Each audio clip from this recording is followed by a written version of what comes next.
Now let's talk about sanctionable acts. If a practitioner has been found to violate Circular 230, so all these things we've been talking about, the IRS's Office of Professional Responsibility, or OPR, you will want to know that, OPR, Office of Professional Responsibility, can impose various sanctions. So the least of these is what's called a reprimand. That is just a private letter from the OPR to the practitioner. Nobody else has to know about it.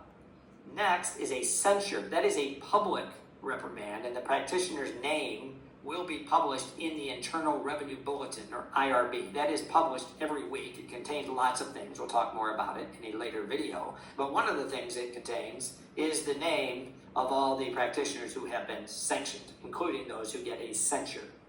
Next is a suspension of practice from the IRS. It can be for up to 60 months, and their name is published in the IRB. After that is a disbarment from practice before the IRS, so that's for at least 60 months. So a suspension is up to 60 months. The disbarment is at least 60 months, and of course their name is also published in the IRB, and they may be reinstated if fitness to practice is restored. And for any of these except the reprimand, so for the censure, the suspension, or the disbarment, a monetary penalty may also be imposed. The amount can be up to the gross income derived or to be derived from the misconduct. So if you were caught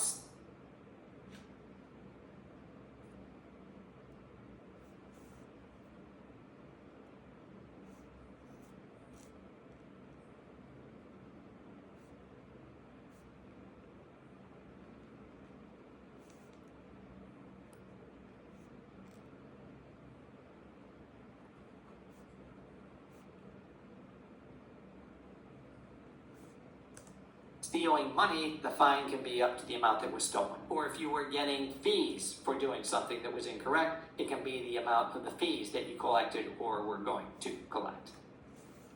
Violations that are subject to sanctions.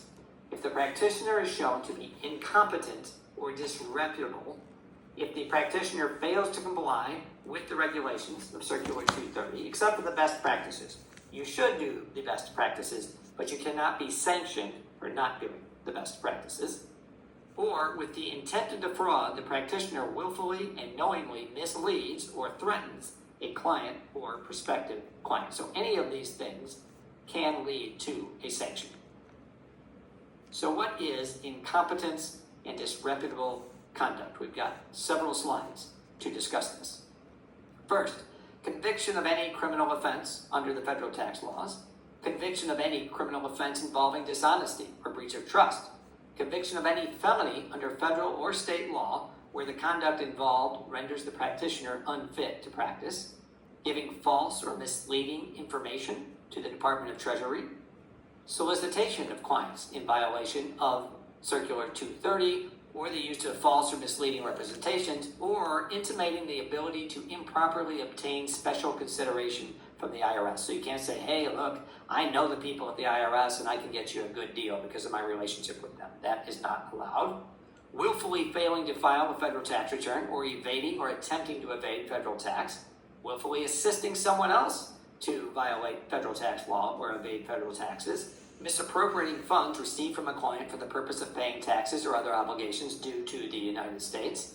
Attempting to influence an IRS employee by the use of threats, false accusations, duress, or coercion, or by the offer of any special inducement or promise of an advantage, or by the bestowing of any gift, favor, or thing of value. So you can't bribe an IRS employee, you can't threaten an IRS employee, none of that is allowed. Disbarment or suspension from practice as an attorney or a CPA. If you lose your law or CPA license, then you are not going to be able to practice before the IRS. Knowingly aiding or abetting another person to practice before the IRS when they are suspended or disbarred. Contemptuous conduct in connection with the practice before the IRS, including the use of abusive language, knowingly making false accusations or statements, or circulating or publishing malicious or libelous matters. So there's an IRS employee and you're just going to spread lies about them. You cannot do that. Willfully failing to sign a tax return when required. If you prepare a tax return for money, you have to sign it. So if you fail to do that, you can be sanctioned. willfully disclosing or using a tax return or tax return information unless compelled to do so by law. Remember, there is confidentiality. You cannot disclose that information. Willfully failing to e-file a return, willfully preparing or signing a return without a valid PTIN, or willfully representing a taxpayer before the IRS when you are not authorized to do so. Giving a false opinion, knowingly, recklessly, or through